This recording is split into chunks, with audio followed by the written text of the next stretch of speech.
Hi everyone, I'm Ellie from Ellie's Exotics, and today we are going to be going through the top 5 reptiles that I would never own. Now this is all my personal opinion. What might work for you might not work for me, and what I want from a reptile or an animal in general. So please bear that in mind, and please don't take offense if I say I would never get your current pet. It's nothing against your animal. This is just what I like and don't like. And if you see any animals in this video that you think you actually would quite like to take home and keep as a pet, then please make sure you do lots and lots of research beforehand. Reptiles is an absolutely amazing source, and they will help you with any care information or questions that you might have. So let's get right into the video. Number 5. Chameleons. I think that they are absolutely beautiful, but I just think that their temperament can vary so much. I kind of like to get an animal knowing what I'm getting myself into, and there's just such a drastic difference with chameleons. Like, some of them are super chill, and then some of them are super angry, and you know, they're stressed out by you even walking past the cage. I don't necessarily have to be hands-on with all my animals.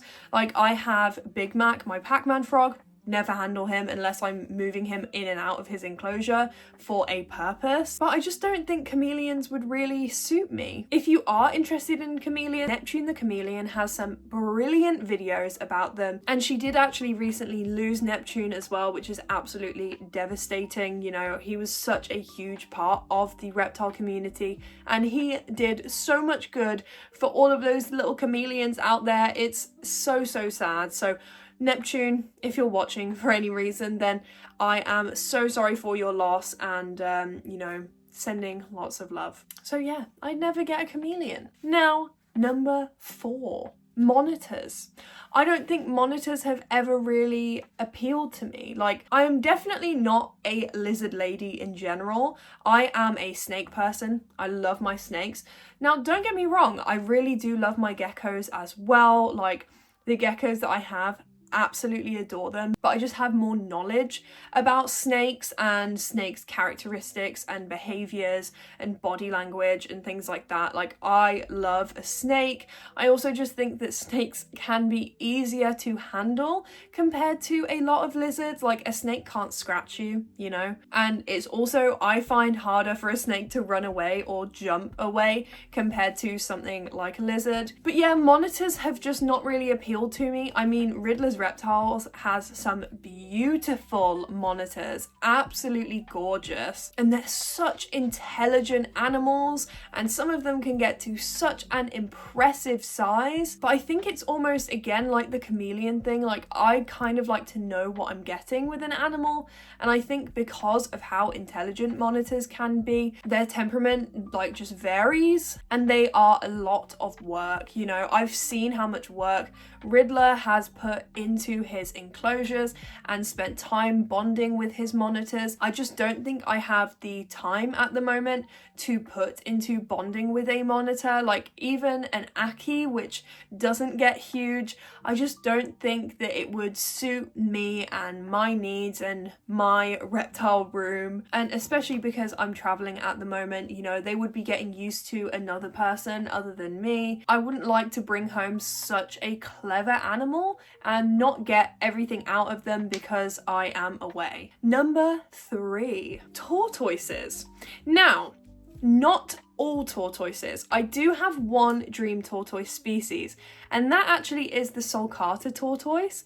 I love a giant tortoise, but I'm talking about the little tortoises, like, you know, Horsfields, Hermans, things like that, or even like red-footed tortoises. I know that they do make brilliant pets, but they also live a really long time. You know, like 80, 90, I mean, sulcatas up to 100 years.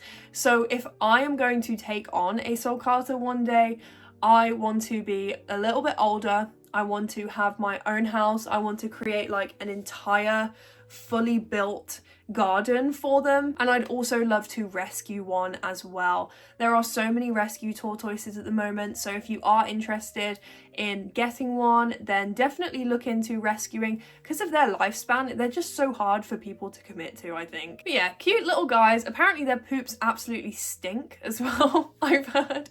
They can be quite smelly, but remember, if your reptiles are stinking out the house, then you are probably not doing something right. You know, they will smell when they initially go to the toilet, but you need to take out that poop, put it in the bin, and then they will no longer smell. My reptile room smells like dirt. It doesn't really smell like anything bad. Number 2, venomous snakes. Not venomous lizards though, like I would have a Gila monster or a Mexican beaded lizard, but I wouldn't own a venomous snake. I know that so many people own venomous snakes for good. They are doing so much good for the world. Like, I believe his name is Venom Man. He has his venomous snakes because he wants to help find a cure to Alzheimer's, which I think is absolutely amazing. But for me personally, I have no reason to keep a venomous snake and no desire to. I would quite like to keep all of my fingers into my elderly life.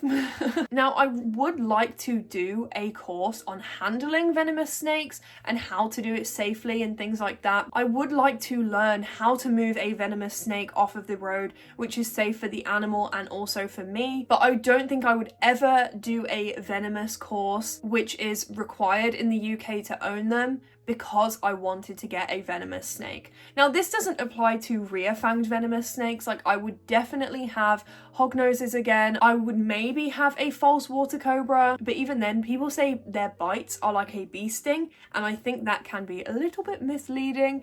They are definitely worse than a bee sting. I mean, it's not gonna put you in the hospital. You don't, I mean, unless you're allergic, you don't have to worry about that, but it still really hurts. Like, your whole arm will swell up. But yeah, no venomous snakes for me anytime soon. I know I have a couple of viewers that really like venomous snake, like the cobra that was spotted in Oman and things like that. But for me personally, like, I just don't get the appeal.